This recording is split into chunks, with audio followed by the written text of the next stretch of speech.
사사기 우리 4장 11절부터 24절을 봅니다.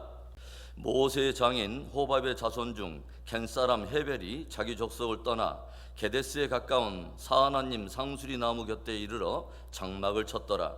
아비노함의 아들 바락이 다볼산에 오른 것을 사람들이 시스라에게 알림해 시스라가 모든 병거 곧 철병거 900대와 자기와 함께 있는 모든 백성을 하로셋 학고임에서부터 기손강으로 모은지라. 드보라가 바락에게 이르되 일어나라, 이는 여호와께서 시스라를 내 손에 넘겨주신 날이라. 여호와께서 너의 앞서 나가지 아니하시느냐 하는지라. 이에 바락이 10,000명을 거느리고 다볼산에서 내려가니 여호와께서 바락 앞에서 시스라와 그의 모든 병거와 그의 온 군대를 칼날로 혼란케 빠지게 하심에 시스라가 병거에서 내려 걸어서 도망한지라. 바락이 그의 병거들과 군대를 추격하여 하루셋 학고임에 이르니 시스라의 온 군대가 다 칼에 엎드러졌고 한 사람도 남은 자가 없었더라. 시스라가 걸어서 도망하여 겐사람 헤벨의 아내 야엘의 장막에 이르렀으니 이는 하솔왕 야빈과 겐사람 헤벨의 집 사이에는 화평이 있음이라. 야엘이 나가 시스라를 영접하며 그에게 말하되 나의 주여 들어오소서, 내게로 들어오시고 두려워하지 마소서 하며 그가 그 장막에 들어가니 야엘이 이불로 그를 덮으니라.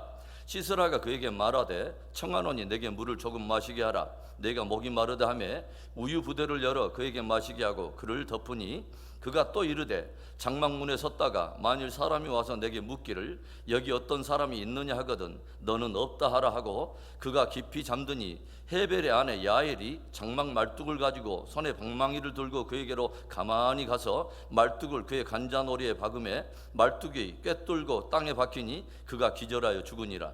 바락이 시스라를 추격할 때에 야엘이 나가서 그를 맞아 그에게 이르되 오라, 내가 찾는 그 사람을 내가 내게 보이리라 하며 바락이 그에게 들어가 보니 시스라가 엎드러져 죽었고 말뚝이 그의 간자놀이에 박혔더라.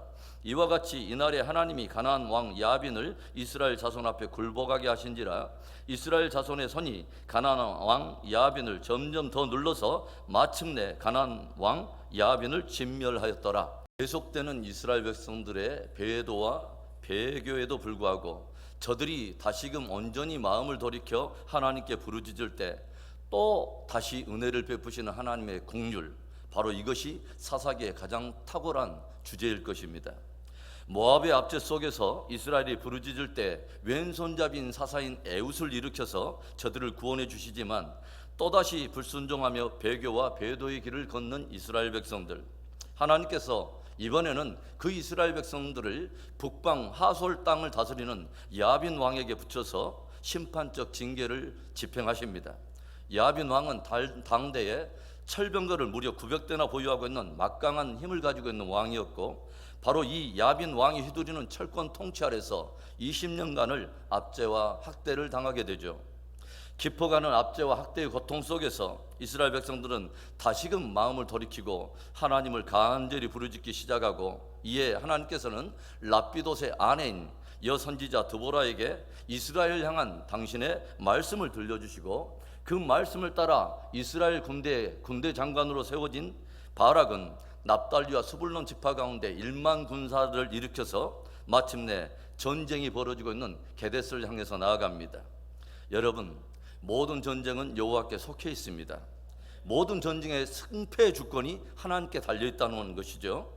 바로 그 하나님께서 다시금 당신의 이름을 부르며 당신의 말씀을 따라 나오는 이스라엘 백성들을 위해서 오늘 그 전쟁에 개입하시는데 오늘의 말씀은 하나님께서 전쟁에 개입하실 때 어떤 일이 일어나게 되는가 하는 것을 우리에게 보여줍니다. 오늘 이스라엘과 하솔 군대와의 전쟁에 하나님께서 개입하시면서 일어난 반전은 무엇입니까? 첫째로는 이스라엘의 칼날로 하솔의 철병거들을 무력화시켜버리시는 하나님의 반전이 있다고 하는 거죠. 오늘 철병거 무려 900대를 거느리고 나오는 하솔왕 야빈의 군대를 맞아서 그들과 싸우기 위해서 나아가는 바락을 향해서 드보라가 어떤 말을 선포합니까? 일어나라 바락이여, 오늘은 여호와께서 적장 시스라를 너의 손에 붙이신 날이 아니냐? 여호와께서 너의 앞서 행하지 아니하시느냐? 드보라는 바락에게 이스라엘의 군대에 앞서 행하시는 하나님의 개입을 상기시켜주면서 담대하게 전장으로 나아갈 것을 도전하고 있는 거죠. 오늘 하나님이 그 전쟁에 개입하시면서 이제 어떤 일이 일어납니까?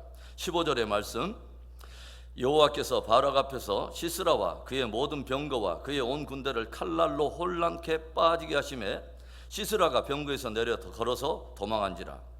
하나님께서 전쟁에 개입하게 되면서 이스라엘 군대의 칼날로 인해서 적장 시스라가 거느리는 철병거들이 완전히 무력화되어 버렸다고 하는 거죠. 하나님께서 시스라와 모든 병거와 그 군대를 이스라엘의 칼날 앞에 혼란케 하시고 어지럽게 하심으로 완전 무력화시켜버리고 완전히 패배하게 만들어 버리셨다고 하는 거죠. 당대 대부분 나라와 족속들이 돌과 놋 연장만을 사용하던 바로 그때에 하솔 군대가 자신들이 보유하고 있음을 그렇게 자랑하던 강력한 철병거들이 이스라엘의 칼날 앞에 초토화되고 완전 무력화되어 버렸다고 하는 거죠. 여기에서 혼란에 빠지게 하다라고 하는 하맘이라고 하는 단어는 출애굽 때에 갈라진 홍해를 건너고 있는 이스라엘 백성들의 뒤를 바로의 군대가 추적에 들어오게 되는데, 하나님께서 새벽에 그 군대와 병거들을 다 불과 구름 기둥 가운데서 어지럽게 하시고 혼란케 하셨다고 하는 바로 어지럽게 하다와 흡사한 바로 단어입니다. 여러분, 하나님께서 개입하시면 전쟁의 양상이 달라지기 시작합니다. 적들이 어떤 무기를 가졌느냐, 어떻게 무장하였느냐가 별 의미 없어지기 시작하고, 우리가 어떤 무기를 가졌으며 어떻게 무장했는가가 별 문제가 되지 않기 시작합니다. 그래서 믿는 성도들의 가장 최고의 무장이란 다른 것이 아닙니다. 하나님을 전심으로 의지하는 것입니다. 전심으로 그분 편에 서는 것입니다. 오늘 이 새벽에 시스라의 모든 철병거들을 무력화시켜버린 하나님께서 저와 여러분의 영적 성숙과 부흥을 가로막고 있는 모든 어둠의 진들을 무력화시켜버리고 어지럽게 하심으로 마침내 우리를 승리케 하시는 그 위대한 승리가 있기를 주의 이름으로 축원합니다. 오늘 이스라엘과 또 하솔 군대와의 전쟁에 하나님께서 개입하게 되면서 일어난 반전이 무엇입니까? 두 번째로는 여인 야엘의 손으로 적장 시스라를 무력화시켜버린 하나님의 반전이 있다고 하는 것이죠. 철병거 900승을 앞세우고 마음속에 승리를 확신하며 나아갔다가 생각지도 않게 이스라엘의 거대한 반격에 직면하면서 패배해버린 시스라의 군사들은 단 한 사람도 남김없이 이스라엘의 칼날 앞에 다 쓰러져 버리고 적장 시스라만이 겨우 생명을 부지한 채 걸어서 도망을 갑니다. 그런데 오늘의 사건 속에서 우리가 보게 되는 참으로 아이러니한 해프닝이 있어요. 적장인 시스라가 황급히 도망해서 어디로 가냐면 17절을 보겠습니다. 시스라가 걸어서 도망하여 겐사람 헤벨의 아내 야엘의 장막에 이르렀으니 이는 하솔 왕 야빈과 겐사람 헤벨의 집 사이에는 화평이 있음이라. 시스라가 도망하면서 자신의 생명을 부지하고 죽음의 위기를 모면하기 위해서 찾아간 도피처가 어디냐면 겐사람 헤벨의 아내인 야엘의 장막에 은신하여 들어갔다고 하는 거죠. 며칠 전 우리가 새벽에 읽는 성경 본문에도 겐사람, 겐족속이 등장했는데 제가 오늘 저녁 말고 다음 주 수요일 저녁 수요 강좌에 이 겐족속에 대해서 여러분과 함께 나누겠습니다. 아무튼 적장 시스라가 겐사람 헤벨의 아내인 야엘의 장막에 들어가게 되었다고 하는 거예요. 그런데 그 이유가 뭐냐면 하솔 땅을 다스리는 야빈 이 왕가와 그리고 겐사람 헤벨의 집 사이에 지금까지 화평이 있었다고 하는 거죠. 그러니까 서로 지금까지 친밀하고 화평하게 지내왔기 때문에 나름 믿고 의지할 수 있는 그 집으로 들어가서 생명을 얻기 위해서 은신했다고 하는 것입니다. 아니나 다를까 겐사람 헤벨의 아내인 야엘이 적장 시스라를 아주 반갑게 환영하여 맞아줘요. 그리고 그에게 물을 주어 마시게 하고 그를 침대에 눕히고 이불을 덮여줍니다. 그리고 누군가 찾아와 물으면 여기에 다른 사람이 없다고 말해달라는 시스라의 말에 아무 염려하지 말고 편하게 쉴 것을 그에게 말해줘요. 그리고 시스라는 이내 깊은 잠에 빠져 들어갑니다. 그런데 이때 헤벨의 아내인 야엘이 상상할 수 없는 일을 하죠. 놀랍게도 그동안 하솔 왕인 이 야빈 왕가와 함께 지켜왔던 화평을 다 깨버리고서 깊이 잠들어 있는 적장 시스라의 머리 이 관자놀이에 말뚝을 박아서 그를 죽여버린 것입니다. 그리고 뒤늦게 그곳을 찾아온 아군의 군대 장관인 바락에게 그 적장의 그 시체를 넘겨준 것이죠. 얼마나 황당하고 이해가 되지 않는 놀라운 일입니까? 다음 주 수요일에 제가 이 겐족속과 이스라엘과의 관계를 여러분과 함께 나눌 거예요. 오늘 하나님께서 전쟁에 개입하면서 우리가 보게 된 놀라운 반전 중에 하나가 바로 이거예요.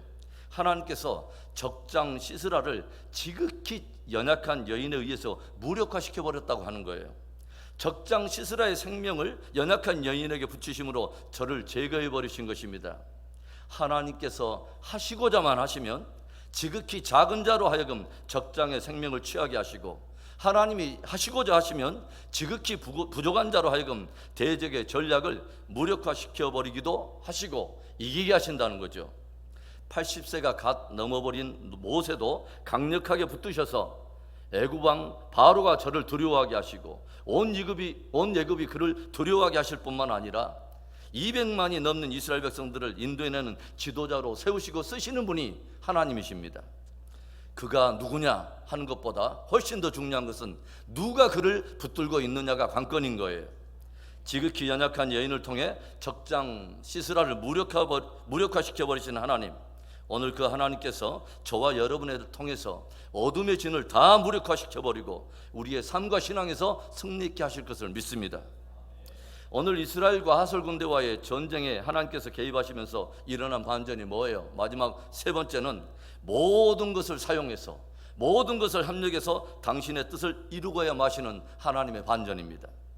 두보라 여선지자의 명령을 따라 바락이 이스라엘 모든 군대를 이끌고 다볼산에서 진을 치고 있을 때 이것을 알게 된 적장 시스라는 그의 모든 철병거와 군대를 다 동원해서 이 전쟁터로 올라와서 진을 치기 시작해요. 적장 시스라는 자신이 보유하고 있는 철병거의 힘을 믿었을 거예요. 자신의 전략이 승리를 거둘 것을 믿었을 거예요. 그러나 조용히 우리가 스토리의 모든 처음과 끝을 우리가 다 살펴보면 우리가 알게 되는 게 뭐냐면, 적장 시스라가 그의 군대를 이끌고 이곳 전장에 나온 것은 사실은 그의 전략이 아니라 그의 모든 군대를 이스라엘 군대로 넘겨버리시는 하나님의 전략이었다고 하는 것이죠. 시스라는 자신의 전략을 따라서 이스라엘 군대를 이길 것이라고 생각했지만 사실은 이 모든 배후에 전쟁의 주권자 되신 하나님의 전략이 이루어지고 있었다고 하는 것이죠. 얼마나 기이하고 놀라운 일입니까? 이 모든 전쟁의 이야기를 진행하고 있는 초반부에 오늘 성경은 이런 구절로 시작되고 있죠. 11절에 모세의 장인 호밥의 자손 중 겐사람 헤벨이 자기 족속을 떠나 게데스에 가까운 사하나님 상수리 나무 곁에 이르러 장막을 쳤더라. 오늘 성경은 이스라엘 군대와 그리고 적장 시스라의 군대와의 본격적인 전쟁이 시작되기 전에 겐사람 헤벨의 아내가 자기가 살고 있는 그 장막을 옮겨서 잠시 후에 전쟁이 벌어질 바로 게데스에 장막을 옮기는 이야기로 시작되고 있어요. 마치 하나님께서는 이미 적장 시스라를 이 여인의 집으로 인도하실 것을 작정하고 계셨고 그 여인을 통해서 그를 제거해 버릴 것을 생각하시고 미리 모든 배경을 미리 준비하고 계신 것 같지 않습니까? 악한 자의 꾀와 계략이 성사되는 것 같지만 하나님께서는 저들이 악한 꾀와 계략조차도 사용해서 당신의 뜻을 이루고야만 하는 전능자요 주권자이신 것입니다.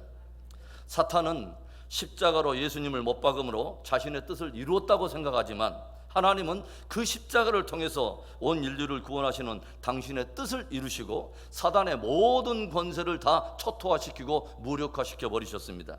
그리고 이제 십자가에 달리신 바로 그분을 믿는 자마다 영생을 얻게 되는 승리의 길이 우리에게 열렸다고 하는 것입니다. 사랑하는 여러분, 하나님이 전쟁에 개입하시면, 하나님이 저와 여러분의 삶에 개입하시면 기이한 반전들이 시작됩니다. 오늘 그 반전을 경험하게 되는 위대한 하루가 되기를 주의 이름으로 축원합니다.